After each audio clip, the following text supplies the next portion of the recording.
So we started off with the first phase was a gap analysis. And this is, I kind of go back to Mike Wiley. I worked for Mike Wiley when he was at ARCO. He later became president of ARCO and then president of Baker Hughes, or Baker.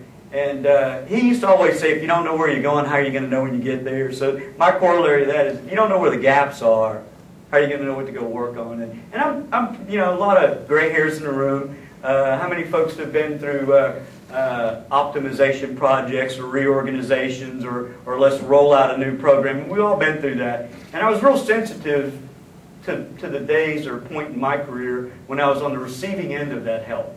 The receiving end of that. And I said, I don't want this to be the kind of thing where we're going to sit in the ivory tower and we're going to give an edict on here's what you need to go do. So we went through this gap analysis, and I won't read all these things to you, but we looked at a number of different things, and it included spending some time, they call them DILOs, day in the life of. They followed our operators around, followed our mechanics around. We looked at how we managed our forecasting, planning, control, what were the report matrix we were using, what were some of the meetings we were doing to manage. And then we even dove into saying, hey, do we have all the skills necessary? How do we know we have the skills necessary to do the different things we need to do? And then finally, we went through an exercise called a focus interview card sort. So these are some of the tools that were brought to the table for us through Rutherford that we could sit back and take kind of a very sterile view of what we were doing. Now I gotta jump in here and tell you, this isn't something that the folks in my office and the folks in the field looked at and said, oh, this is great. In fact, when I told them, hey, we're gonna bring in some consultants to help identify some areas that we can improve our performance, they're at first kind of going, okay. And after about 2 weeks of the guys running around out in the field, I had one of my superintendents come to me, and his name is Ronald Touchette. His nickname is Duck, and he called everybody B.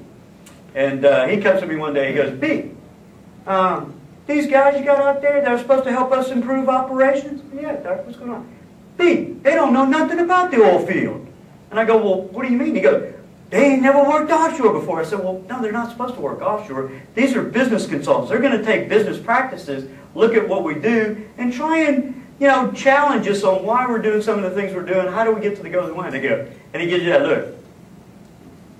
So you kind of go, all right, well, you don't get it. Just trust me. Just trust me. Let's go on this journey. Let's see where it's going to end up, and let's see what kind of things pop out of it. So in the gap analysis, we identified a number of different things. First of all, our planning and scheduling for operations organization was really insufficient to support the company, and that's a nice way of saying we were a whole lot more reactive than we were proactive. We had insufficient top-down communication of production targets. One of the things that came out, and there's a few points in the process that I remember vividly, but as we looked at the gap analysis results, one of the things that came out is as they went and did the days in the life of, they asked the production operator, how do you know if you had a good day?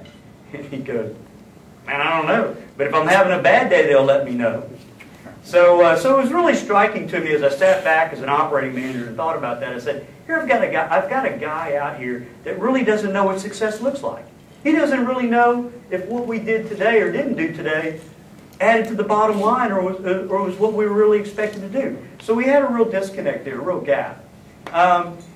So it highlighted the fact that we needed to establish targets and then variance-driven reports to those targets. And, as a company, I get involved. I'm always looking at the sum total of everything. I look at total production offshore, not at an individual well or an individual platform. I look at total budgets a lot of time, not at the individuals. And what got lost in translation, so to speak, is we're setting a budget for the entire Gulf of Mexico.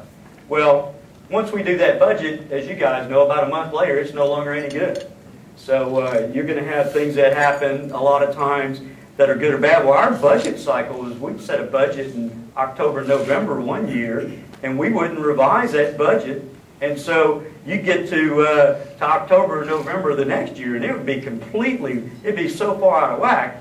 And what we weren't doing was going back and updating that and truing it up and saying, well, based on what happened, here's what should have happened. I have one of my superintendents, and it frustrated me for a time, where we were, about mid-year, late part of the year, he's coming into my quarterly performance reviews and monthly performance reviews going, we're doing great. I go, what do you mean you're doing great? Man, our budget's $38 million, we're doing $40 million, we're above budget. I went, no, you're not. You should be able to do $50 million a day easy with all the stuff you got. He goes, huh? So he's got to go back and retool. So it kind of highlighted that part.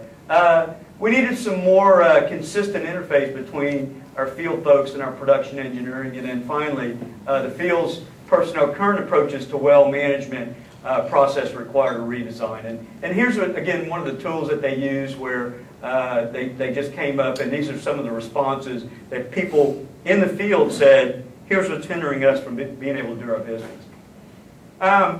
One of the other things that came out in this process was this focus was on reducing downtime, but we realized that there was additional benefits we could achieve if we approach things just a little bit, or approach them a little bit differently. And one of the big things that came out of it is what we call BDR, best demonstrated rate.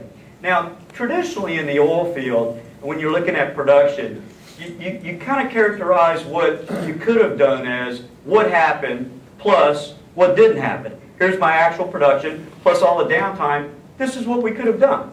And that's a very common and traditional way to look at production.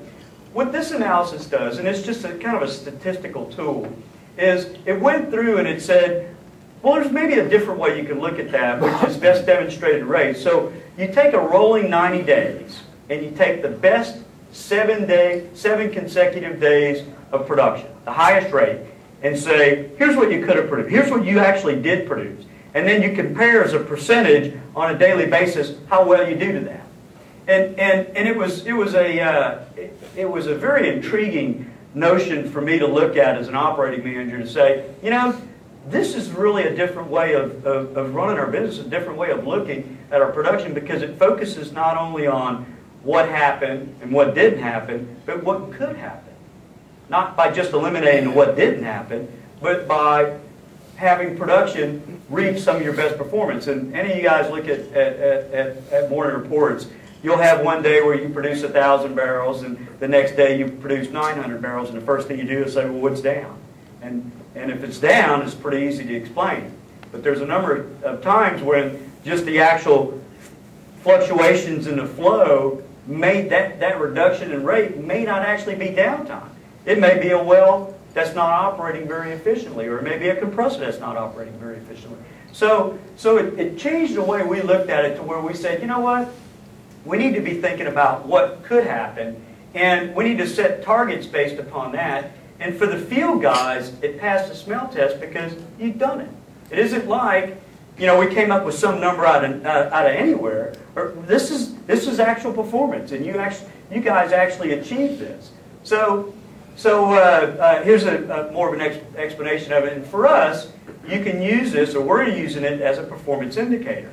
And basically, if you take it over a long enough period of time, and guys, we've noodled on this a lot, and I won't stand up here and say it's bulletproof, but there's a lot of things that happen, obviously, to make production go up and make production go down. You can go do a recompletion and bring a well on. Well, that's going to skew the data a little bit. You're going to have what we call a well mortality event. You can have a gas well. Water hits, it goes from 10 million a day or 5 million a day down to nothing in 2 weeks. So when you're looking over a 90-day period, you have events that are going to occur that are going to skew your data a little bit. But if you look at it over a long enough period of time, I would contend that it's valid because those type of events, for the most part, recur.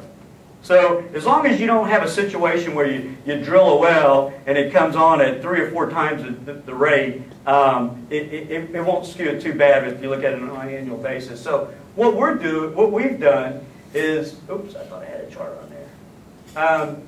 What we've done is we do have a chart later on, don't we, Greg? I'll go through that and I can show you a little bit more in the chart. But what we did is we took a year average of our BDR and say, on average, we produce about 90%, if you do this rolling average, of our best demonstrated rate. If we can improve our performance to 92% of best demonstrated rate, we've improved our efficiency because we're operating at a greater percentage of the time closest to the maximum we've ever done. Not foolproof, but it's a different indicator than looking at just downtime. So we went through this analysis period. We said, okay, we've got some key issues here. One is we got guys out in the field, and they don't really know what success looks like. We've got targets that we do once a year. So we kind of sat back and said, how do we fix these things? So we had one of the first things I had done when I got there, we were still doing morning reports on spreadsheets, and we had all these rolling in. We built a database to keep, mainly to feed our production accounting system and keep our marketing folks from going crazy and getting bad data. So we had a good morning report system that was a database driven. So it was pretty easy for us to go in and say, you know what, for every well, we could set targets. Now, I kind of describe it as you get 2 bites at the apple. Basically, the first bite is on a daily basis. You can see the flow in tubing, the casing pressure if it's gas lift. You can see the injection rate. You can see how much what your choke setting is, and that's pretty easy to set as a target. And it's the best indicator you got, right? If you're flowing tube pressure, if you're cruising along there and you got 200 pounds of flowing tube pressure, and then one day you go out there and it's at 150 or 125, something's different. Now, it's probably not moving as much fluid or gas across that choke as it was before. Conversely, if it goes up, something's different, and it's something that the guys need to look at. So we set all these different targets, and then we also set oil and gas total rates. Now, you get a second bite at the apple when you do that well test once a month. If you're lucky enough to have a facility that's got excess capacity on well test, you might do them more than once a month, but at a minimum in OCS, you got to do it once a month. So we sat back and said, we need our engineers to tell the guys in the field what success look like. What does that target for that well look like, both in terms of daily operating data and in terms of well test data? So we took our morning report system, we built a little section on the side that the engineers can go in once a week and put these operating targets in there. When the guys get online every morning, they